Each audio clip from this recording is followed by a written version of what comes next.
Welcome to the Pastor Study here on Smooth 88.1 WHOV, iHeartRadio, and right here, y'all, on Facebook Live. We're here another Tuesday. Glad that you're with us. Let me just tell y'all, I just need to vent for a moment off the air. You know, this group, y'all, I just want the radio land to know how I've been mistreated amongst the brethren and sisterin. All that black on black crime, a lot of black on black violence in here. Look, don't let Commonwealth attorney titles and preachers and relationship experts fool you. There's a lot of pain and anguish up in this group. Trauma. A lot of trauma. Let me introduce by him. We got everybody that's here. Delegate Price, you know, she's out handling her business. She's getting close to the election, so she's got to take care of her duties. But we got Commonwealth Attorney Anton Bell with us. And by the way, it's official. Well, it's not official, but it is official because he's running unopposed. And and since I voted for him, he got one vote. So that means he's in. Congratulations. Thank you for the love, bro. Thank you for the love.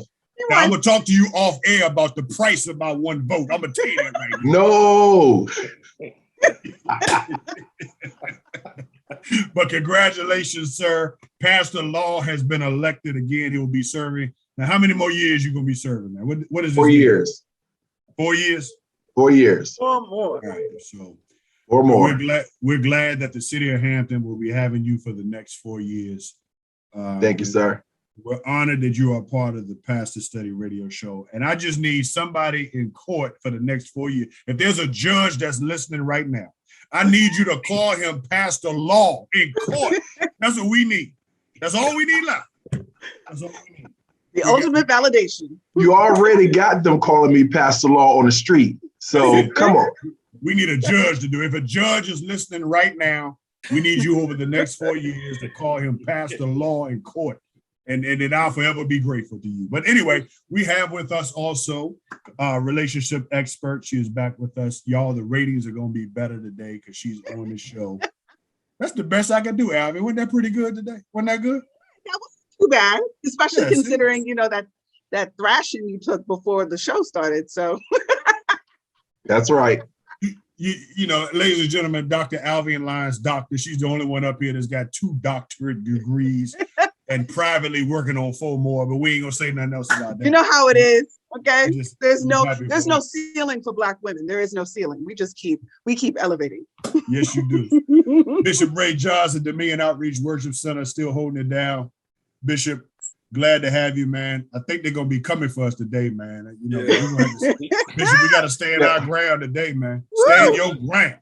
We may have to play a little Wu-Tang in the background, protecting that. Lord. And so, you know, I'm ready. I got my Tams over there. I might go and put them on just for the show today. Yeah, I might have turned my hat back. Might have turned it back today. And last but not least, our producer extraordinaire. This brother is the hardest working guy on our show. And I say that in all seriousness. He's the one that puts it all together. Makes it all happen for us, makes us look good. None other than Jason Covington, our producer. Thank you, sir, for all that you do. We appreciate you, man. And recently had a birthday, by the way. I want to wish him a happy belated birthday as well. I did. Yes. It's amazing how you respect me when the light turned red. When the light is not on, the level of agribusiness and aggression that you show me on a constant. Sometimes you don't even respond to me when I call, but when you call me, I always respond. Because you know what? You gotta, like the Christmas tree. I'm the gift that will continue to give to you, Dr. Kevin G. Swan. I didn't even call your real name. I called Geronimo? you G. Oh, okay. She said I did. Somebody said Geronimo? Y'all keep swinging for me. Y'all keep swinging for me. See, this is black on black crime radio, man. This is what's happening behind the scenes. But anyway, we laugh and joke. We're family here, y'all. And y'all don't take us seriously because we have a good time. And we're glad that you're tuning in with us. But we do want to have an interesting topic today. Bishop Ray, they coming for us today, man. You know, part of the conversation that we've been having off air that we decided, you know what, we need to talk about this on air. Are the standards And since October is Clergy Appreciation Month, and let's give a shout out to all the faith leaders that are working hard and doing their job and holding it down. But there's a certain person on this show, Bishop, that I'm not going to name any names. He has initials called Anton Bell. You know, he makes sure that he reminds the listening audience that there are a lot of quote unquote garden tools that's in the pulpit. You know what I'm saying? And so we need to set the record straight today that like any other profession, there are some bad apples, but that doesn't mean that everybody is doing that. So Pastor, I want you to start, because there is this perception out there that all pastors are about is money, and all pastors are about is having sex and clothes and having 89 armor bearers and all that kind of stuff that's going on, and some of the stuff that's put out there on social media. So Bishop, before we give them the floor, oh Lord, add fuel to the fire. And I can't understand, because Pastor Law is a minister and he's spreading. That's why I can talk about it. That's why I can talk about it. So Bishop, we want to start with you, Bishop. Set the grounds straight and let everybody know what the real deal is. See, and I wish maybe we should do an outtake for an after party show and let Jay kind of stream that in there so that they can see their real comments, because I feel like I got to get stitches on the side of my neck today, but just because of the way that Pastor Law comes for us. And what's crazy is he's a preacher, and he ain't no new preacher. He's been preaching over 20 years, licensed, ordained over 20 years. I'm just like, I don't even understand. But the reality of it is that, you know, I think, Pastor Swan, there is something to be said for standards, okay? And so those of us who are behind the sacred desk, just like every other profession, we have standards. Just like, you know, you can't practice law until you pass the bar, and there's a code of ethics you have to be responsible for. You've got the Hippocratic Oath there, and in terms of those who practice medicine, they pass the board of examiners. They even go back every so often to make sure that they recertify. I think what some of the difficulty is when we start to talk about this topic today, and it's called double standards, is that many people kind of make up and develop their own standards when it comes to clergy. And all too often, too many people find themselves involved in wanting to serve. And I would dare say maybe not for the purposes of what this is really all about. And so before they get started, because I see Albion on the bottom right here chomping at the bit, waiting to get in on us early today. And so, you know, many people don't really understand what really goes on behind the scenes with us. Yes, I do think that we should adhere to biblical standards, but in that, we're human beings like everybody else. And I think here's the difficulty. When we have an error, a misstep, or a mishap somewhere, I don't think that we're afforded the luxury or the opportunity toward transformation or change or healing, if you will, if I could use that kind of terminology, to be restored, to return back to a place of serving. Now, pending what that particular aggression is, and I'll say this for them ahead of time without giving them too much of a softball. Pending what that particular misstep is and how many times you've misstepped in that area, that will then kind of determine, you know, what that looks like in regards to somebody being able to come back after something. But it is absolutely clear that there's a double standard in regards to, you know, where we're concerned, as if all of us are only concerned about money. All of us are concerned with the misuse and abuse of power, and all of us are treating those in our flock as if they themselves sheep led into a slaughter by those of us who happen to be in charge. I had this thought the other day, and I'll quit and land the plane and come back around the mountain again a little bit later on in the show. And that is to say this. You know, I had a friend of mine that was in a similar discussion like this with another group, and it was public on social media. And they said, you know, I don't understand why it is that pastors are always talking about money inside of the church. but y'all don't talk about anything else, but you talk about money. And so, of course, a couple of friends of mine jumped in on the conversation. And I just kind of watched and ate some popcorn. So I stopped for a moment and I said, well, now, wait a minute. Nobody is having a discussion with the CEO from Walmart or JP Morgan or the banker about their discussions, or the business owners or the mom and pop shops about what it takes for those entities to actually operate. I mean, the lights got to be taken care of. You've got the ministries that actually tangibly do work inside of local communities. Some have housing organizations that they run. Others got micro enterprises. Many have credit unions. You've got food banks. It's a lot that goes into actually making this run every single week. And that just don't come out of thin air. And so, but only when it comes to us, we kind of get the bad name and the bad label when it comes to all of that, and don't necessarily have, you know, an easy rite of passage, if you will, in terms of the discussion about all of this. So that's my early take on it today. I think it's a double standard toward us rather than a double standard toward others who are engaged in public, what I would call public engagement and public service every day like we are. Yeah, so that's our topic for today, y'all. If y'all just tuning in, where do you see pastors, faith leaders in terms of higher levels of accountability? Is it a double standard? Are we allowed to make mistakes? If so, what is the process for those mistakes? Or social media put us out there for all kinds of reasons, but there are other people doing the same thing.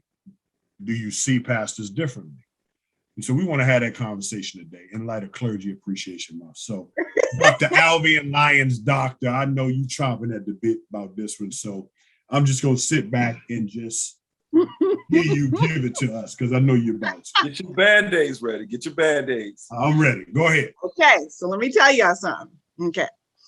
So the issue is really about the fact that what you do for a living, you know, you can call it, we would, of course, would like to believe that you were called to the ministry. I can't say that for all parties, okay? But, you know, we would like to believe that most folk, when they step in the pulpit, they are called. Some of them, it was a prank call, but they want to believe that they were called. So, so when that happens, and your job is about delivering the word of God, and that you're supposed to be walking, because it tells us that we have to walk out our soul salvation, right? Like we have to live that thing. We have to live it in its entirety. And the word that you are delivering across the pulpit is speaking to what that thing is supposed to look like. And because of what your product is, so we even just kind of take it to business, your product is the Bible, okay? Like that is what it is that you are selling. And if you're asking me as a consumer to buy the product, then I need to see how that product is working inside of the space that the product is actually coming from, where it's delivered from, the ultimate utilizer of the product. And when you're using the product, it's not functioning very well, it makes it really hard for other people to believe in that product also. So, and then it makes it even worse when you all are holding other people to a standard. You know, you shouldn't be sleeping around. You know, don't have sex before marriage. You're supposed to make sure that you're faithful to your wife and your husband. Make sure that you're treating your kids properly. Raise them up, you know, in the way of the Lord, so that, you know, as they get older, they will not depart. The list goes on and on. All the things that you are telling me across the pulpit as just a consumer of the product. And then when you're not living it, that's where the problem is, right? So it would be no different, quite honestly, that if Attorney Bell, and this will never be the situation, because he'll tell people in a heartbeat, don't do no crime around me because I will not lie for you. He will tell you in a heartbeat, okay? But it would be no different if the man who's responsible for upholding the law is breaking the law. So folks would be real upset with him if he running red lights, drinking and driving, all this while simultaneously putting folks in jail for the same thing. We would have a problem with that because his product is the law. That's what it is that he is producing and he's selling. It doesn't change the fact that when I go to the grocery store when my kids were younger, as a parent educator, when they were cutting up, I couldn't pinch them. You know why? Because everybody was watching me. Because if your job is supposed to be parent education, you can't be cussing out your kid and pinching your kid in the grocery store, because people are going to hold me to a different standard. If you're going to get up on television and tell people about how you treat your kids, even in difficult moments, and then I see you cussing your kids out like you straight from the trailer park, they're going to hold me to a different standard. So the issue is about who is delivering what. I can't be giving marriage advice while simultaneously sleeping with the neighbors. You know, like it doesn't work. So whatever it is that you're supposed to be selling, you better be the first partaker of the thing that you're selling. And it's not a double standard, because everybody who delivers a thing is supposed to actually believe in the thing, utilize the thing, operate by the thing. And we're not treating you different because you're pastors. It's because all of us who sell it. It's like if Jason's, producing music and that Negro can't sing. If he producing music and he can't play that piano. Well, sit down, son, because that's not for you then. So At the end of the day, we're all talking about the fact that whatever you selling, you better be able to handle what it is that you're delivering. And so Okay. I don't think it's special to pastors. I think it's across the board. All right. So let me just ask you a few questions, because number Ready. one, Jason can't sing. Neither can Kirk. Neither can Kirk No, Franklin. he Neither can Kirk Franklin. All right, But so- Kirk Franklin can produce Wow. He got music. delivered. That's number one. Hold on. Number two. Kirk Franklin cussed out his son, and he got caught on tape. And everybody was like, "Yeah, that dude was right. That dude was right, because his son had no right to be able to say some of the things that he said." Number three, Alvin, I just want to ask you, as one who is a relationship expert and one who is a parent educator, Was a parent educator, but you Mhm. still work in relational dynamics. Oh, all the time. Mhm. And I want to ask all of you up here, and I see your degree, Jason. You can put that down. I see it. I want to ask all. No, man, you can sing. All of you are parents up here. Have you ever asked your child to do as I say, but not as I do? Mm-mm. Mm-mm.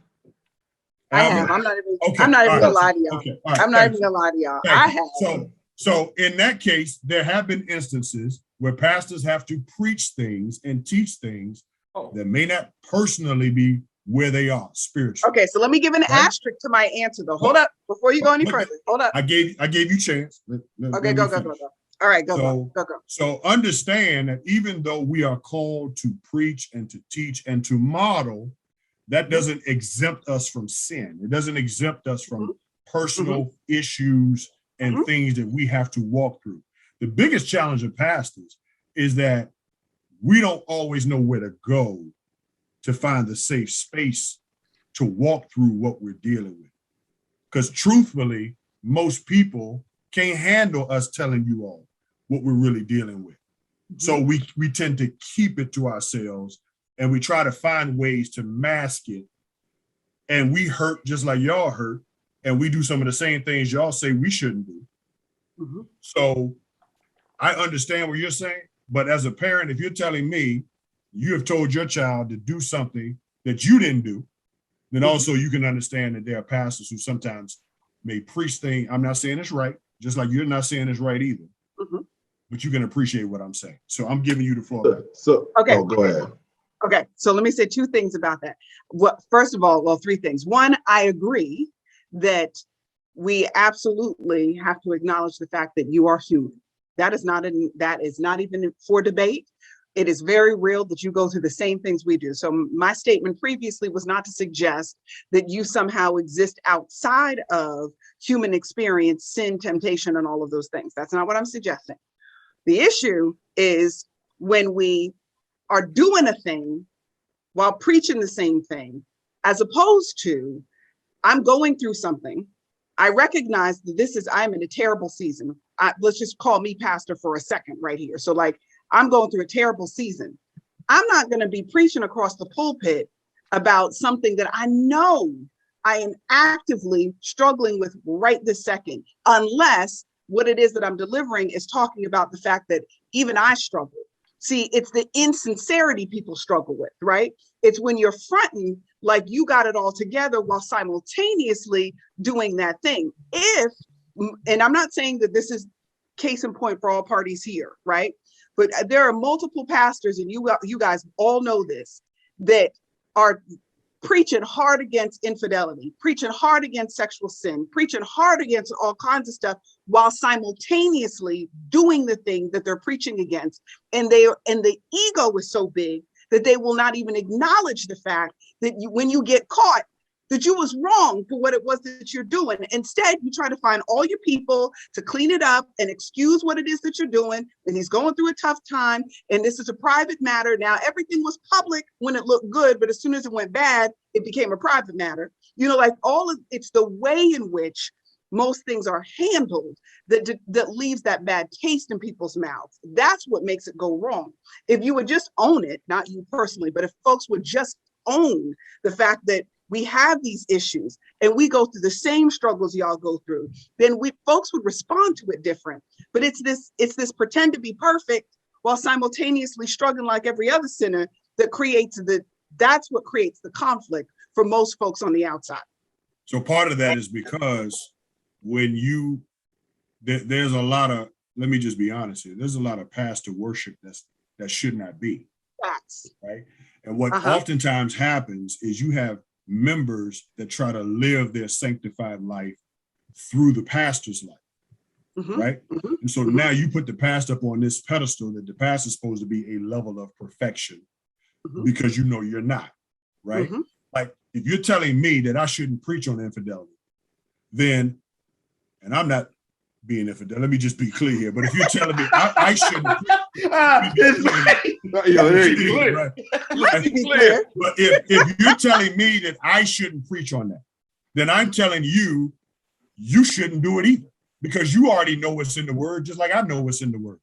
But because you put me at a higher standard than you put yourself, now I can't tell you. You want me to be transparent with you, but pastors can't be transparent with their flaw.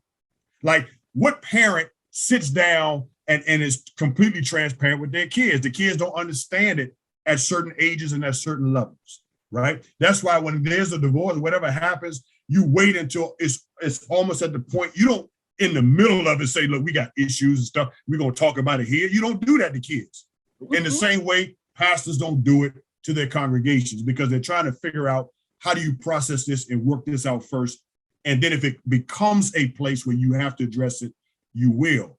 But I can tell you, most people who go to church really don't want the pastor to be transparent in their stuff because they can't handle it. They really can't handle it. Now, Pastor Law, I'm going to come to you. Go ahead. I'm going to come to you. Go ahead, Pastor. I can't wait till you come back. Okay, go. I'm just waiting to the Kirk Franklin conversation. So first of all, this all started because I made a comment about hoes being in the pulpit. And still cussing on the air, I see. Whatever. I'm just saying that's what they are. That's what they are. I'm just gonna call it what they are. Everybody ain't no hoe in the pulpit. No, but you don't let me finish. Like you told Alvin, you had your say. So let me have mine. Say it. You tell him. Thank you. He was now, his time. What I did not get the opportunity to say, because I thought I said it very clearly. I said there are hoes in the pulpit. I didn't say all pastors are hoes in the pulpit. Not. There's a difference. There's a major difference. You have plenty of pastors who are living holy and upright, and they are honoring the vows that they've made with their spouse. So let's be clear about that. I am not saying that every pastor, every preacher, every deacon is out there doing their thing. As Bobby Brown said, humping around. I didn't say that. I'm just saying, okay? However, what I am saying is this. I don't want to be eating from your table if you are living in habitual sin and you have absolutely no intent to get it right between you and God. I don't need to know your business. I don't need to know what's going on in your bedroom. I don't need to know what's going on in your home. But what I do need to know is that you're able to walk upright before God and hear from God clearly, because we all know that sin will cause your ability to hear from God. And so as a result of that, I don't want there to be mixture, because there's an impartation that takes place when someone is ministering the word of God. And if you are full of all kind of stuff, and then you trying to sit here and preach while you full of all that stuff, there's the impartation. That's why the Bible said, don't lay hands suddenly on people, because there is an impartation. I don't want your impart. I got my own stuff that I got to get before the Lord and say, Lord, help me in this area. Lord, strengthen me in this area. So I don't need your stuff too. No, no. What I need you to do is get in your closet, like you've been preaching to me to get in my closet, and go before the Lord and ask the Lord to free you, deliver you, set you free, fill you again with the Holy Ghost, so that you can come out there with some passion and be able to minister the word correctly under the anointing, instead of coming to me with a bunch of compromise and a mixture and an excuse. And sometimes you need to put your own self in timeout. You know, like sometimes you need to sit your own self down. Like it shouldn't be that because you got caught. It should be a level of accountability between you and God, that you recognize that I am not in a space that I can pour out of me, because the Bible tells us that, you know, that we speak out of the abundance of who we are. Whatever is inside of our hearts is what it is that comes out of our mouths. So if our hearts are dirty, we're struggling with stuff. When we pour out, we're pouring dirt into our congregation. So it's important that we recognize when we're not in a space, right? So that we can step back and bring in guest speakers if we need to. You know, some of our, trusted ministers, let's elevate them. Nobody necessarily has to know it's because you're struggling with sexual addiction or such and such at that particular moment. Go to the right counsel. But don't stand up there and act like nothing's going on while you're simultaneously preaching about the very thing that you're in and pretending that it's not true. Just have more integrity than that. Go ahead, Anton. I want to piggyback where you are. You're in a good place. Okay, so I heard this one pastor, and it's actually on YouTube, but I heard him say that, he got caught in infidelity, had a kid as a result of that. And he was in a mega church, a huge nationwide known church. And he sat down. He tried to do that. And the deacons, after a week, brought him back because they said that the offering was being impacted as a result of that. So I do hear you, Kevin. I really do hear what you're saying, because there has to be a safe place that when we are hurting, we're broken, and we want to change, we want to be healed, we want to be restored, there should be a place that pastors, ministers, and whomever that's in the clergy should be able to go and get healed, and be able to get healed without the stigma of shame that's going to be attached to that. So I'm all in with you. But at the end of the day, the responsibility is going to still lie with that individual person. You got to work out your own salvation. And so if you ain't working out your own salvation, don't come over here trying to work out mine, because you need to go over there to your closet. Come on. You need to go over to your closet and deal with your stuff, just like we got to go to our closet and deal with our stuff. It's on a different pedestal. No one is implicating that we shouldn't go to our closets, but here's one of the challenges. And I'm gonna come to you, Jason, next. One of the challenges is if the message is there are holes in the pulpit, and for those who are unsaved, who don't know anything about church, and this is the constant messaging that people hear, this is what Bishop Ray and I, and to your point, the other faithful ministers have to fight, right? It's no different than the officers who are on the street doing good work, interacting in the community, helping those, playing basketball and football with the kids in the community. Now they have to fight the shadow of a bad cop who did something dirty in another community somewhere else. And we've had people at our church who have come and they told me, they joined the church and they said, well, I asked, how long have you been here? we've been here 2 years. Well, we ain't done nothing different in 2 years than when you first got here. What took you so long to join? Church hurt.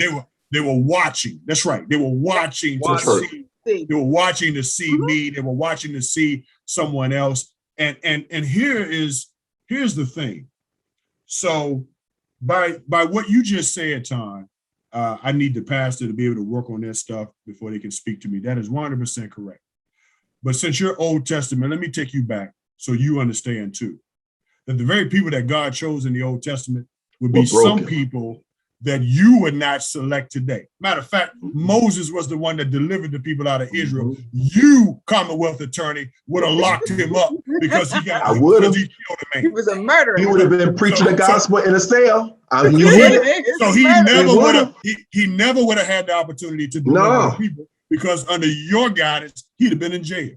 Yeah. So the point that I'm trying to make is the very people that God uses in the Bible are not people that church people would use, because we would rather hold against them the stuff that they've done. You go down the list. David. He cheated on his boy's wife, got her pregnant, and then had the husband killed. This Old Testament time, you know it, right?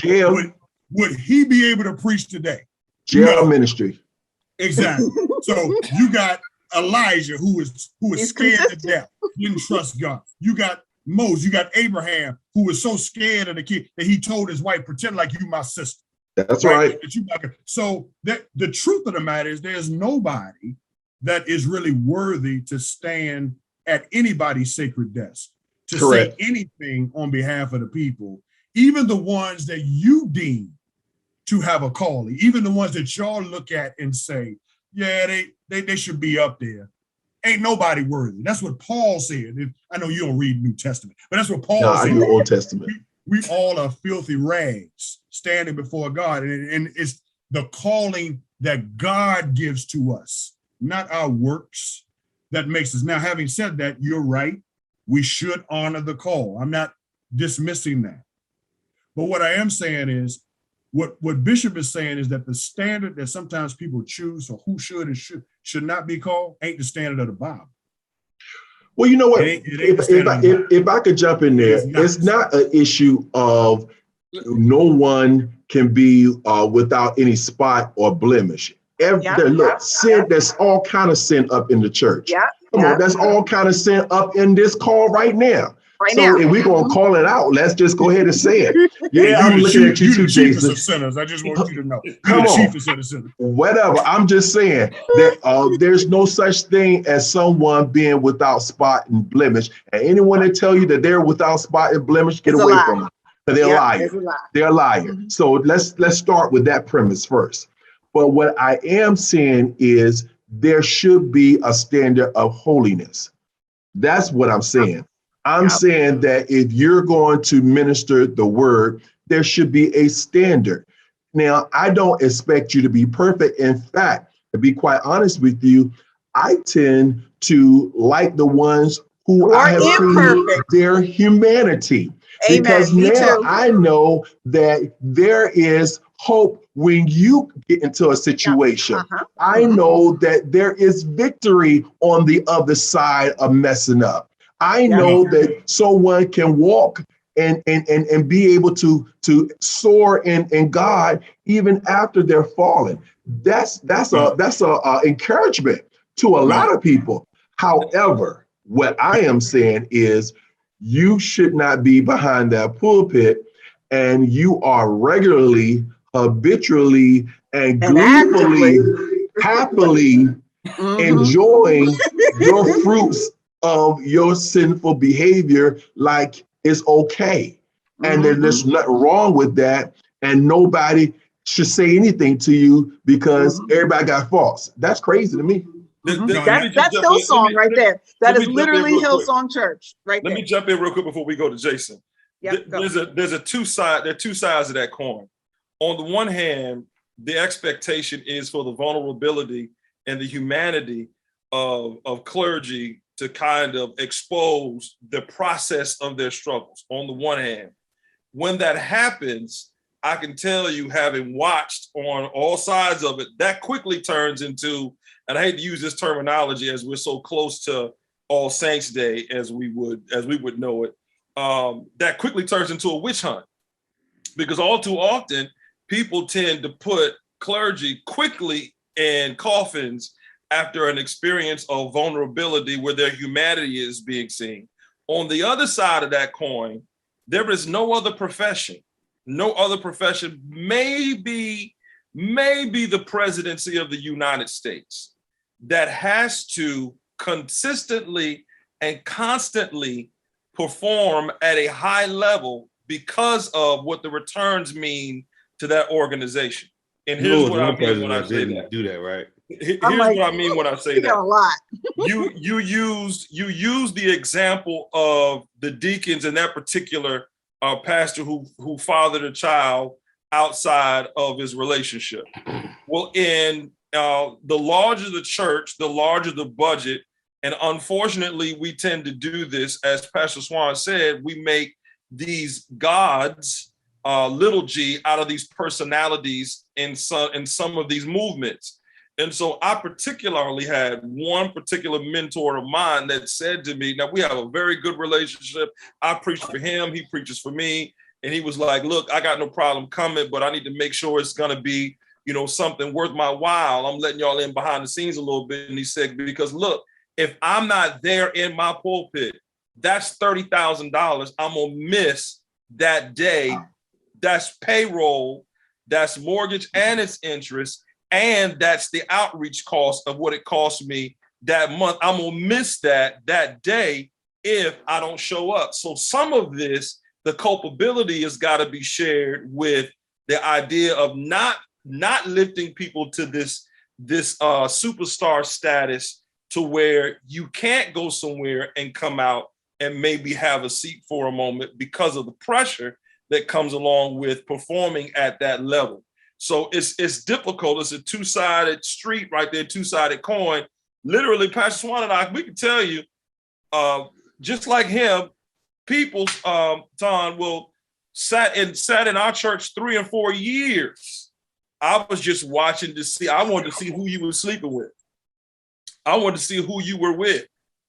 And none of that kind of stuff is going on. And then after that time period, that's where the double standard is. Then they join and make a connection. Where in other professions, you will take people at their expertise, you will take them at their competency, and you will take them at their ability for their service to be provided for you. But with us, that's not necessarily the case. There is a watchful eye with us. And sometimes it's a watchful eye because of our counterparts have created it that way. But on the other side of that, it has to do with, well, wait a minute. There's a human being here that's operating with this as well. Go ahead, Jay. You kind. Some people just knows. I was trying not to do it like that. Some people trying not to do it like that. Some people ain't trying to get close to us to pray for us. Some people get close to us because they knows it. They just want to know what's going on. I got people. That's definitely true. I got people. I had somebody the other day show up at my house unexpectedly. You Google my house. You drive up to the house and you just looking to see where I'm living. This is the kind of stuff that goes on from time to time. What kind of cars are in your driveway? Exactly. I didn't drive my BMW for 9 to 10 months. It's how it is. Go ahead, Jason. All right, so I've been quiet. I've been good, but I'm gonna be on both sides. I'm grateful to be in my office because I have props today. This is the issue, Kevin Swan and Ray Johnson. It's the mask that people have the issue with.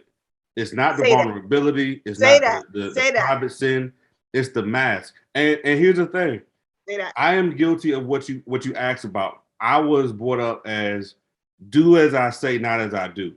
My wife convicted me of that because our daughter was doing something, and I told her don't do that. And then Michelle was like, Covington, you just did the same thing. And she gonna do what I tell her to do. She said, well, how do you expect for her to reconcile her mind? She see her daddy, her hero, her role model doing it, and he gonna tell me not to. So immediately, that accountability, and that's my second point. See, this is the thing. And this, I'm gonna come on and preach a little hard on this because when you said I'm Kurt Franklin can't sing, first of all, I got a degree to say I can do everything. You know, I stay in my vein, I do it very well. But along the way, I travel with a lot of bishops, I travel with a lot of apostles, and I would see them in the pulpit with this on. And then we leave and we go to dinner, and there's 3-4 females at a table. None of them are their wives. I had one apostle when we were in a Midwest city. He had 3 girls for myself and the other guy that was with us. And we were married. We're like, dude, wait, time out. What we doing? He said, what's on the road, stay on the road. And thank God that we had integrity, and we went where we needed to go. The girls stayed where they were. But the issue is that pastor that was doing that, there were 3 or 4 other pastors there that knew that and knew before they sent us with this pastor and didn't tell us nothing. Had I known that before, I wouldn't have went. So here's the issue. And Swan and Bishop, I'm not coming for y'all. Y'all are great people. Radio, Amen. Facebook, Facts. these guys. That's not the issue. We're talking about Kevin is my mentor. Ray like my big brother, and another mentor, Ton, the same way. And Alvin, she keep me straight. She kept me out of Anton's office. It was a lot of time I was almost in his office. So I thank you, Dr. Alvin, Doctor. But the issue is the pastors aren't holding one another accountable. Y'all know that, and see, we're talking about sex, but it's so much more. You got liars, you got people that's stealing, you got people that's mistreating people. You got pedophiles. And let me tell you something, Pastor Law. Cokeheads, folks snorting coke like it ain't nothing. Now, listen, Pastor Law is here. Pastor Law, you're not going to hear this statement.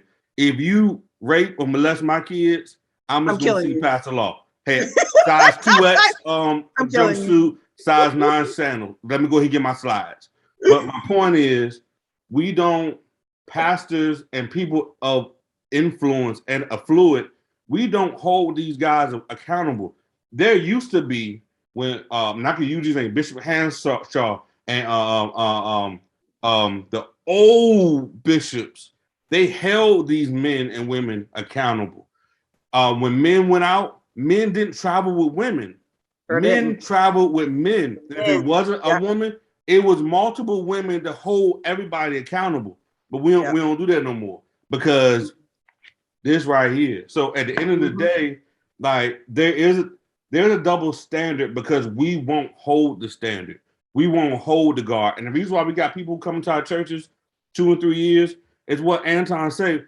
The church, now this is true. The church is the only place where people will hold people in office at a different standard.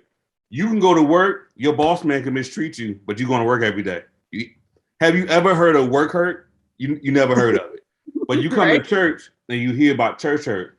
The issue is we pick and choose. The same reason, and I'm guilty of it sometimes, but not so much because I'm on staff. People before COVID, they were in church. COVID is here. Now they're not coming back to church, but they still going to see Earth, Wind, and Fire over at the pavilion. Pavilion had 4,000-5,000 folk, and ain't nobody had no mask. I went to see Pittsburgh the other week. 60,000 people. I had my mask and got a COVID shot. I'm negative. 60,000 people in that stadium. I go to church. I look at mega churches. Churches in Baltimore, churches in Detroit, 5,000 seat auditorium with 300 folk. It's people's priorities and it's what we allow until the church comes back to what it was meant to be. It won't. Hey, this right here, this is the issue. If Geronimo can be who he is, if Raymond can be who he is, why can't the rest of y'all? That's my question. Because I see that week in, week out. So let me respond to that with a statement. And then I'm going to ask the 3 of you, not Bishop, we listening today, a question. Okay. So you said we need to be holding, pastors need to be holding each other more accountable. How do you know that's not happening? What you don't see are conversations that Bishop Ray and I had. What you don't see are conversations that I have with other pastors in the community one-on-one who do come to me privately, who are hurting, who don't know where to lay the stuff that they're dealing with. See, my issue is when we have these conversations, we're always quick to give the examples or the stories of what the pastor has done wrong, right? What is not right, what infidelity, what other issue. But we're not as quick or we're not as knowledgeable to know what is being done behind the scenes, or as Pastor Ray says, behind the curtain, that we don't always talk about.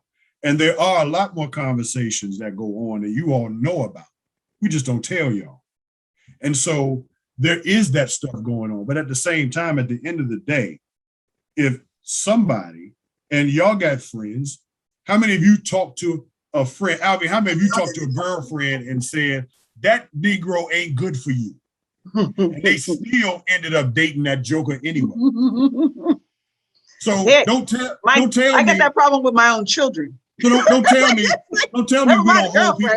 God. Don't tell me we don't hold people accountable. We have these conversations. But if you are bent on doing whatever it is you're gonna do, it don't matter if you're a pastor or not, you're gonna do it. So what we're saying is the challenge that we face is there are, and all I'm saying is you are right, there needs to be accountability. You are right, there's a standard, because it's a moral standard.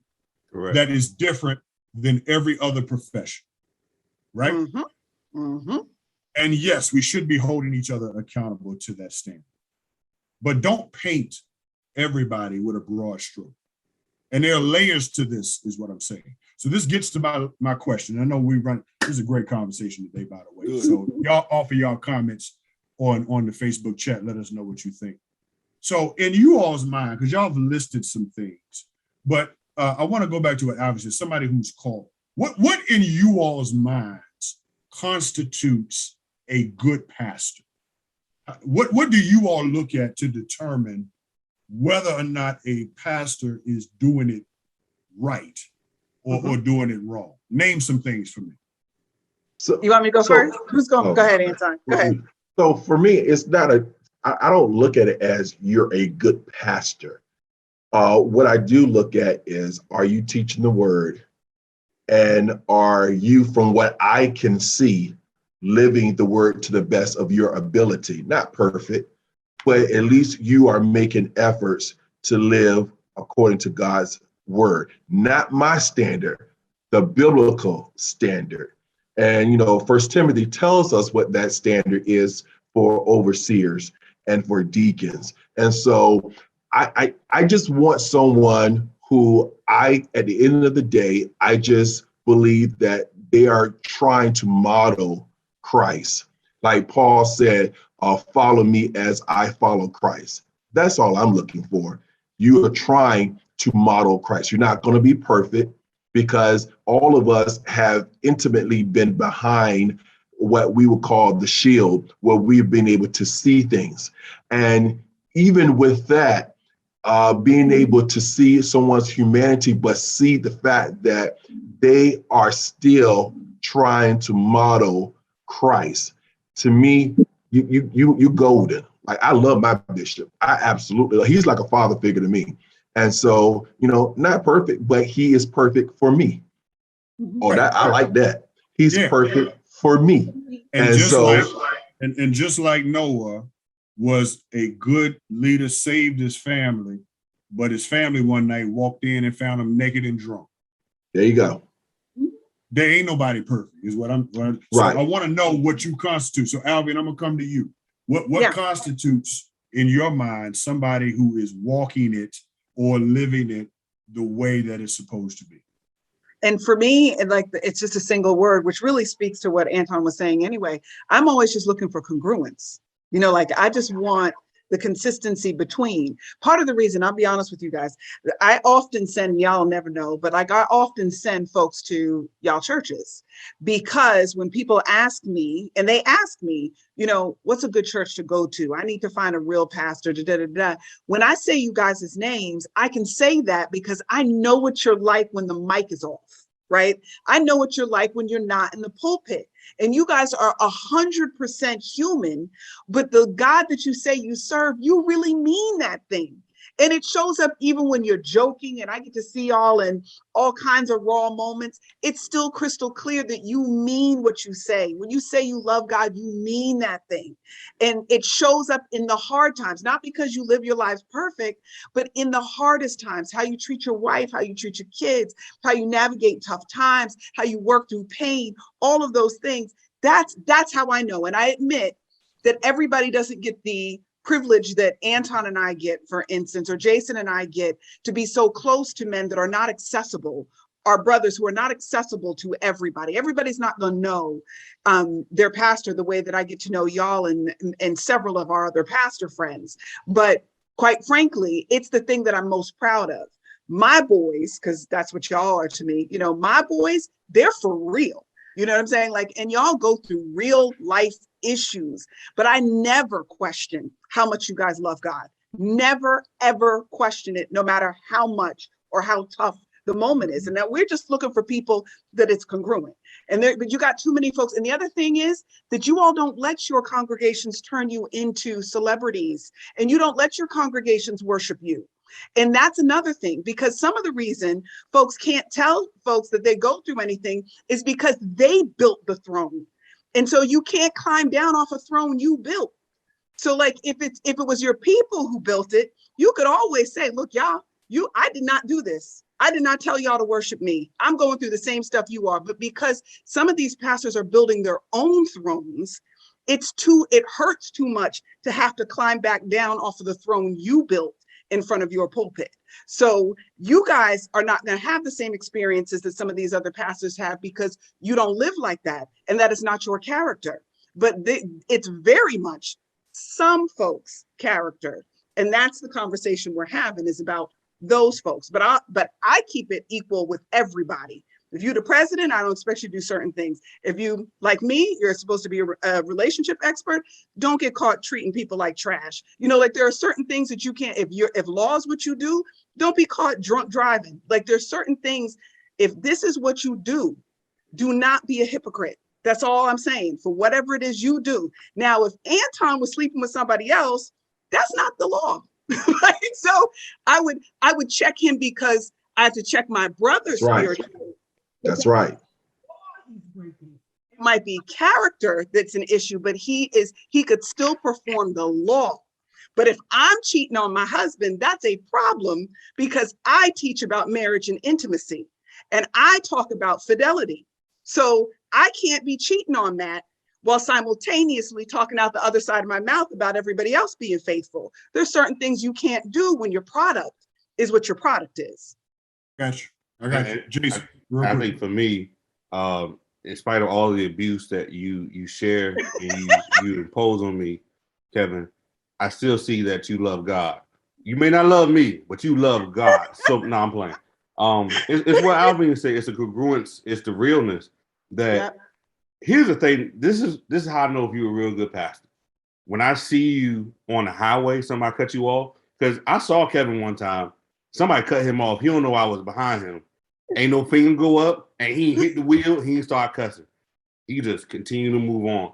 It's what you do when the lights are off. It's when I talk to you on the phone. It's not man of God. It's just hey, bro, what's good? What's good? What's up? Like, What's good, son? If you real, it's going to translate to the stage. The and what Anton said, one of my old piano teachers told me when I started learning to play, said, listen, who you are behind closed door is going to be who you are when you get on the stage.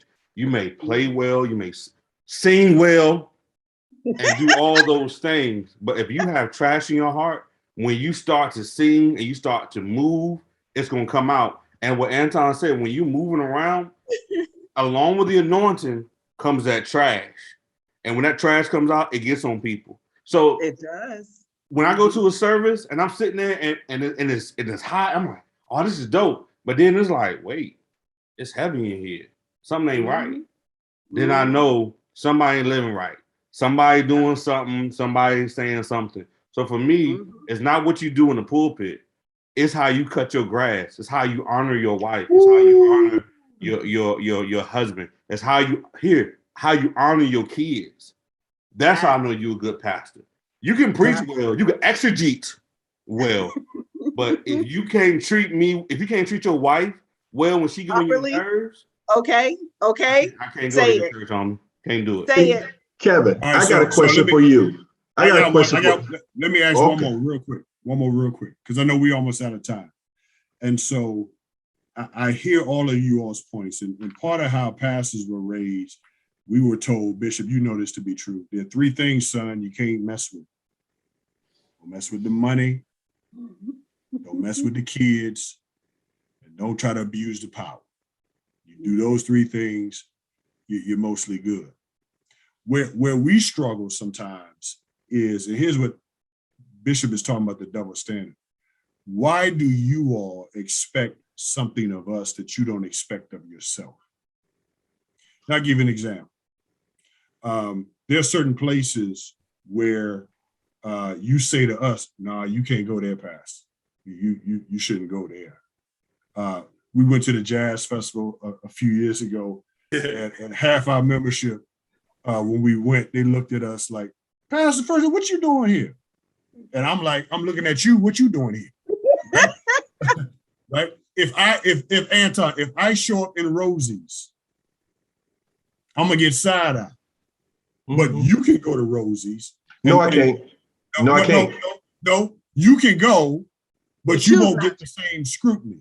So yes. My question to you, I'm going to Anita Baker. I don't care what they say. Yeah, listen. But this is the question though. How is it that if you want us to be authentic and transparent and real, and you hold us to this morality standard, how is it that you hold us to this standard that you don't uphold yourself?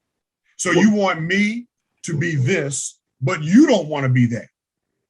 Okay, Kevin, wait a minute. First of all, let me just say this.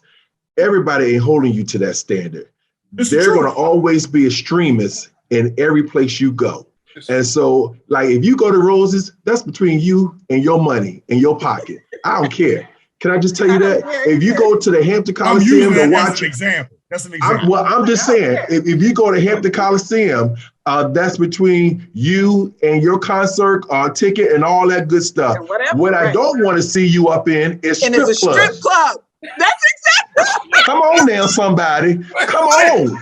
Don't make the anointing fall. That's all I'm saying is what I don't want to see you coming out of is the strip club with some dollar bills in your hand. I just had a good time. And what I don't want to see, with the tithe, release too. What I don't want to see, what I don't want to see is you show up in my courtroom because you just had sex with a 15-year-old girl who was your parishioner.